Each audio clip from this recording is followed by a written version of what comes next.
अस्सलाम वालेकुम, welcome to ज़ैनी कुज़िन। उम्मीद है कि आप सब खैरियत से होंगे। आज मैं अपने बहुत ही यमी गाजर खीर की रेसिपी लेकर आई हूँ, जो कि बहुत ज़्यादा आसान तरीके से हम घर पर रेडी करेंगे और बहुत ज़्यादा मज़ेदार होगी। तो चलते हैं गाजर खीर की रेसिपी की तरफ। हमें किस तरीके से इसे रेडी करना है।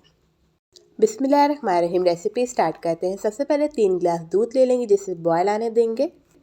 दूध के अंदर बॉयल आ चुका है। अब हम इसके अंदर ऐड करेंगे चावल, और चावल ऐड करेंगे 1 से 2 टेबलस्पून, जिसे अच्छे से धो के भिगो के रख लेंगे 5 से 10 मिनट के लिए। और फिर हमने जो है दूध के अंदर ऐड कर देंगे। जैसे ही दूध के अंदर बॉयल आ रहा होगा, उस टाइम पे ही हमने चावल को ऐड करना है। अगर आपको जल्दी से क्विकली खीर बनानी है तो फिर चावलों को ब्लेंड करके भी ऐड कर सकते हैं।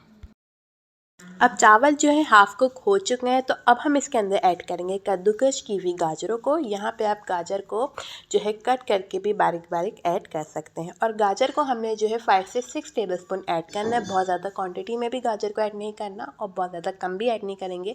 इतने ऐड करेंगे कि गाजर खीर के अंदर जो है गाजर का फ्लेवर चले जाए।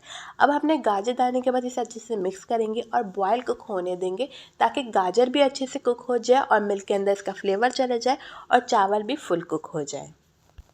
शुगर ऐड करेंगे 10 टेबलस्पून और फिर से अच्छे से मिक्स करके कुक होने देंगे खीर को। यहाँ पे हमने शुगर को बहुत ज़्यादा ऐड नहीं करना, क्योंकि जब खीर कुक होती रहेगी तो ऑटोमेटिकली लेवल हो जाएगा शुगर। हमने अगर बहुत ज़्यादा शुगर ऐड कर दी तो बहुत ज़्यादा खीर मीठी हो जाएगी। तो इस टाइम पे जो है हमने जो है कम ही शुगर को ऐड करना है। खीर थिक होने लगी है, तो अब हम इसके अंदर ऐड कर देंगे इलायची पाउडर हाफ टी स्पून। और इलायची पाउडर डालने के बाद इसे अच्छे से मिक्स करेंगे और घोटा लगाना स्टार्ट करेंगे, ताकि अच्छे से चावल ब्लेंड हो जाए। और फिर हम इसके अंदर ऐड करेंगे कैरमल एसेंस के 2 से 3 ड्रॉप, ताकि अच्छी सी खीर के अंदर खुशबू आए। मज़ेदार सी गाजर खीर रेडी हो चुकी है। अब हम फ्लेम ऑफ करेंगे और खोया डालेंगे और इसे अच्छे से मिक्स करके डिश आउट करेंगे। बहुत ही ज़्यादा मज़ेदार और आसान रेसिपी है। आपने इसको लाजमी ट्राई करना है। उम्मीद करती हूँ आपको ये रेसिपी अच्छी लगे। और अगर आपको हमारी रेसिपीज अच्छी लग रही हैं तो मेरे चैनल को करें सब्सक्राइब, ज़्यादा से ज़्यादा लाइक करें एंड शेयर करें। मिलती हूँ आपके साथ नई रेसिपी के साथ। जब तक के लिए अल्लाह हाफ़िज़।